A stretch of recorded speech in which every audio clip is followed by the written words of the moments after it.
bit? It's harmless. There you go. There you go, be careful there. Yeah. Australia, in Spanish, does that mean star? Yeah, that's correct. Like Star Mountain? Yeah. Okay. And of course, we don't know for sure what the native people called it. That's an English name that they was given to that Spanish name, basically. Right, okay. So, I noticed up here also that there's a person's name, a Spanish settler. sure.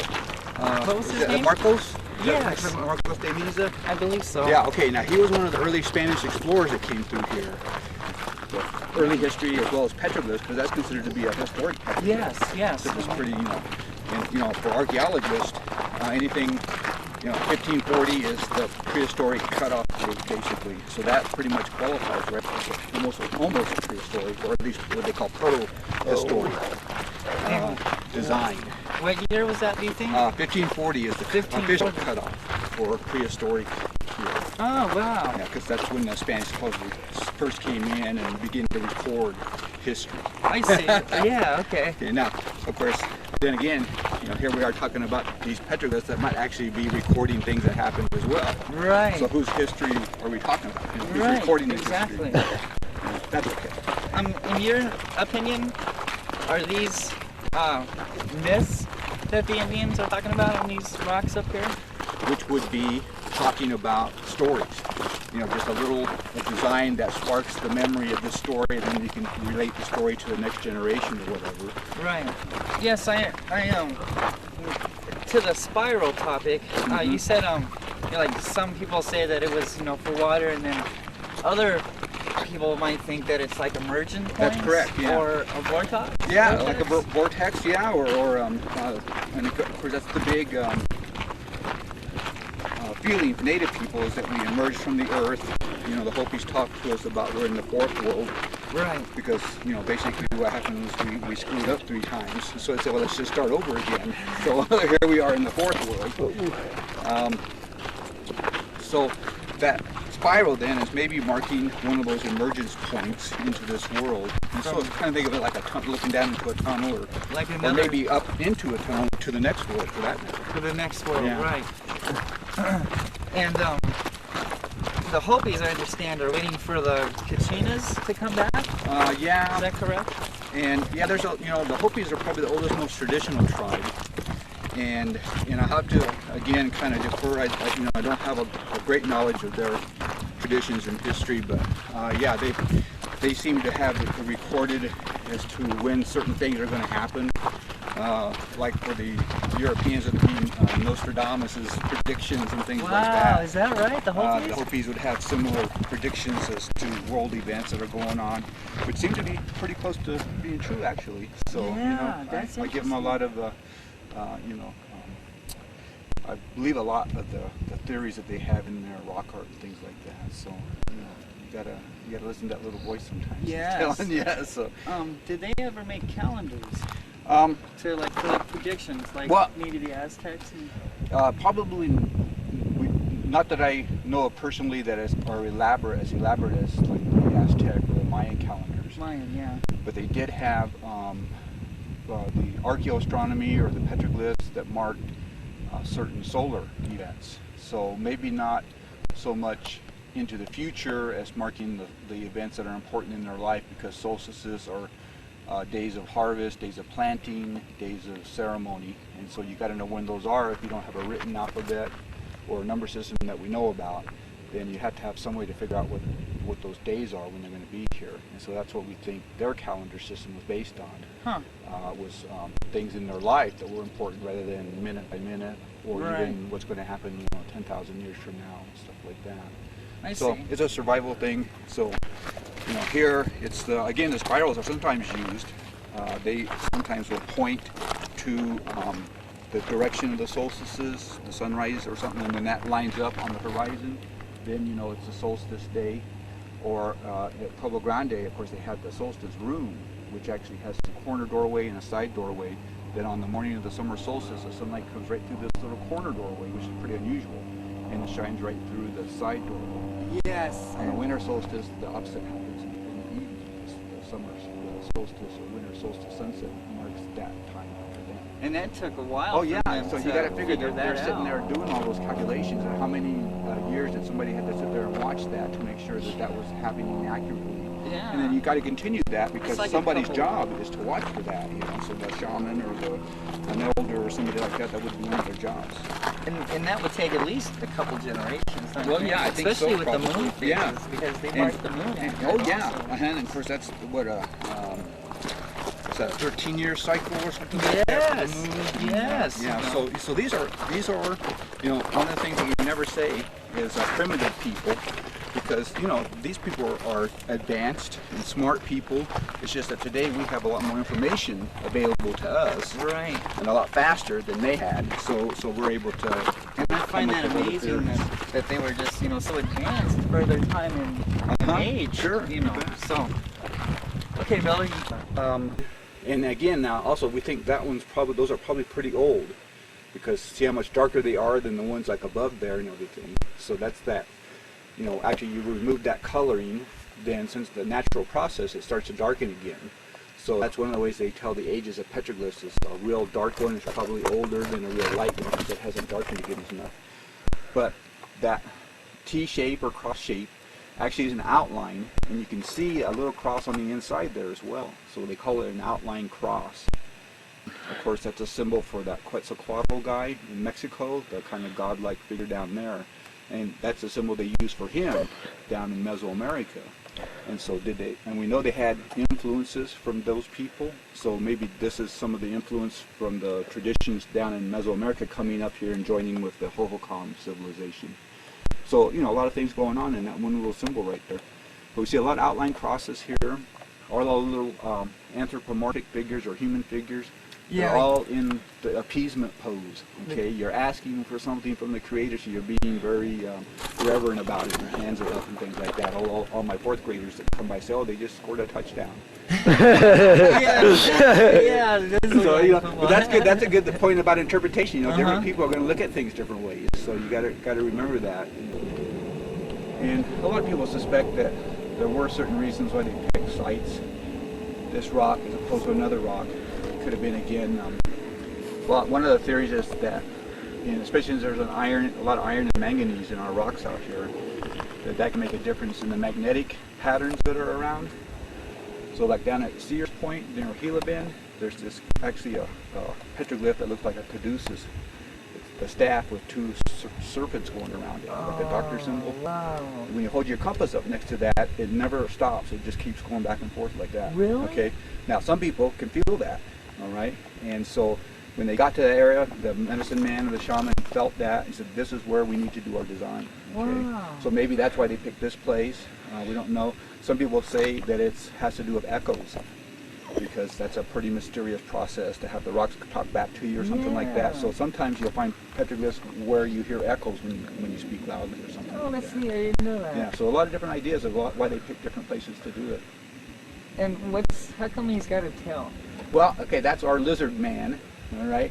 And we don't know if he's a lizard or a man, Okay. but in deference to the younger audience, we'll say he's a lizard man. Right. Okay, the tail on it. And so he's part of the tradition here. They say that when the people first got here, they didn't know how to live in the desert. How do you live in this hot, dry desert?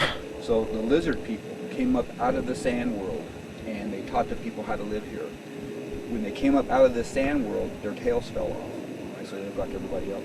And when they were done teaching everybody, they went back down into the sand world, and they grew their tails back. Okay, so that's a power symbol. Lizards are power symbols, things like that, because it's pretty powerful to be able to regenerate part of your body, to grow part of your body back again. So they're power symbols and symbols for change and things like that. And then often, this guy doesn't demonstrate it very well. Often they'll have that little tummy on there, which they call the Gila bulge. And so when you see that little round tummy on him, a lot of the scientists think it's a depiction of the chuckwalla lizard that lives here. Yeah, I've seen those big lizards. Yeah, he's got a big fat tummy. Too. Yeah, And he's an iguana. Yeah. And when he gets scared, he would run into the rock crevice, and he blows up like a balloon. Oh, So he's got this little fat tummy then, all right? And that just lodges him in there. You can't pull him out or anything. Yeah. So that's his defense. So the scientists think, well, then that's a picture of the chukwalla lizard. But our native people are talking about the lizard people that are the teachers. An emergence. And the little round tummy is not his tummy, but the hole, actually, that he's coming up into this world through. So when you see that little round tummy on there, he's halfway in our world, halfway in his world, basically, because he still has his tail. From like another dimension. Exactly. One that I like. Okay. With the two crosses. And there's a line with that cross there on the right, and it seems to be coming out of that hole. Sure. Right? Yeah, and of course that's part of the interpretations now, that they're thinking even the crevices and cracks that are on the rock surface probably may have played a part in what they were trying to tell, what story they were telling or information they're trying to give. And so some people again will say that that crack is like the entrance to the world, entrance to the earth or the next world. Okay. On the spiral topics, is there more spirals in certain areas on the mountain than, let's say, on one side, like say on that side, is there like more over there and like less over there and like more over here and less over there, or is it spread out? Yeah, I think it's pretty much spread out. I have not heard of any major studies being done. I think there's somebody doing one now, but I haven't heard any results about where things are more common than other places. Someone is looking at the spirals, yeah, they actually are, yeah. And as I mentioned, the circle with a dot in the center, or just plain circles, seems to be the most common thing. Then you see a lot of the concentric circles, and then a lot of spirals would be the next, probably the next most numerous design. And, you know, just in my observation, typically, most petroglyph sites seem to be oriented towards the south and east. There are some that are oriented, the other direction as well. But just in my observation, that's where I find most of them oriented, either the eastern face or on the southern face. So like on this side and that side then? Yeah. Interesting. In the lower section, I saw a nice, beautiful hill of petroglyphs, but everything's oriented to the west. So it's not always the case, but just in the traveling I've done looking at petroglyphs, that seems to be the most common direction. Right.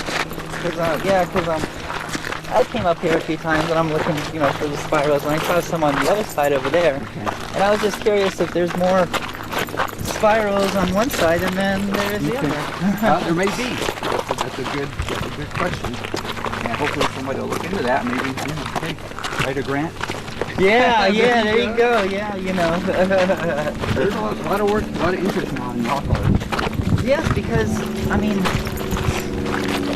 I believe that history repeats itself. So in order to understand possibly the future, you have to look into the past. Sure. I love history. I'm a big history buff. So, and I'm like I'm here, but I'm actually stuck 2,000 years ago.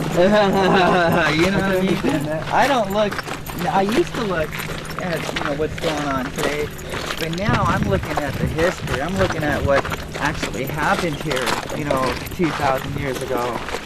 Because there are things that are going on today that is interesting, and I believe that the things that are going on today happened about 2,000 to 3,000 years ago, and we'll go over that later.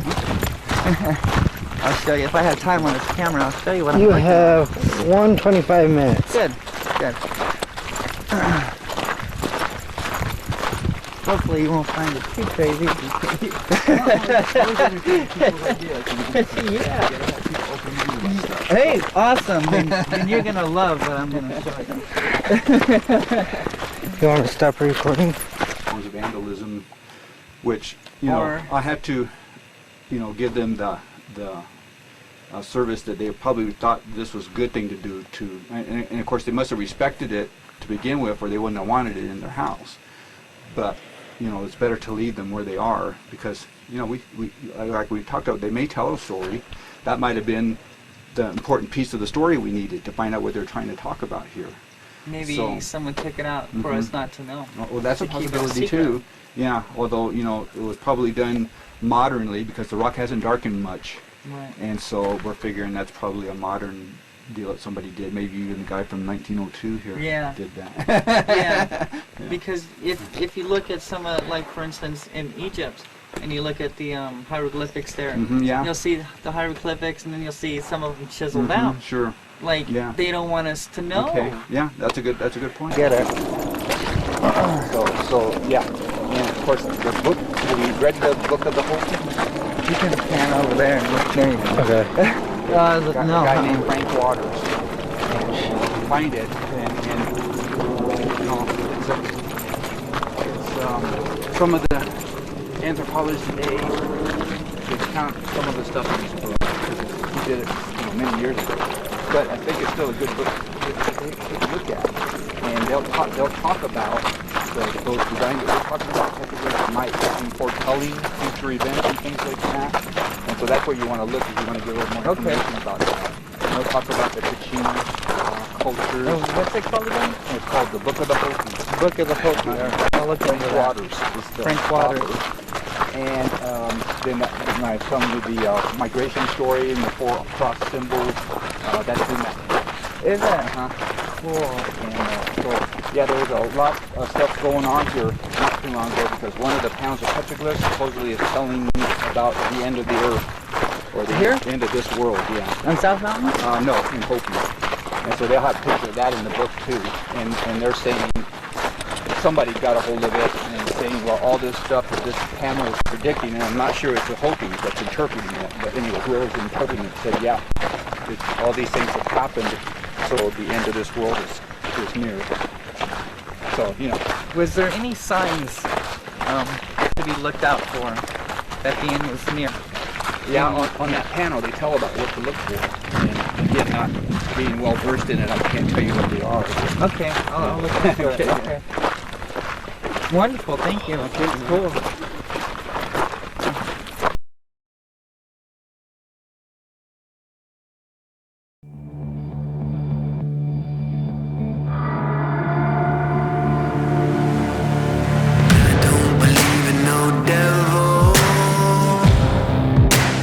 I done raised this hell.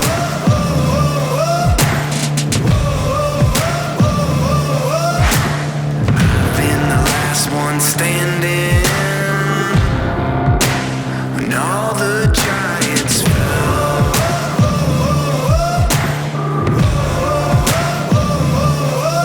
I won't shiver, I won't shake.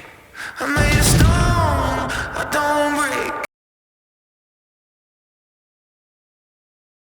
Start me up, open my eyes, turn me loose and you'll see why I was born ready. Turn me loose and you'll see why I was born ready. I was born ready.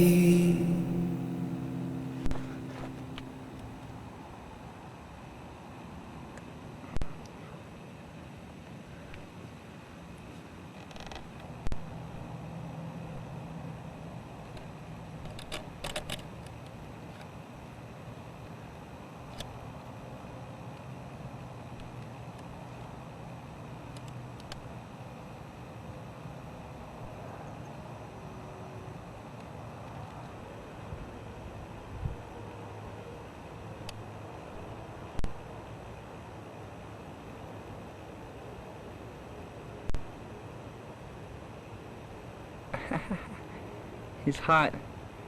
He lays down like that to cool off.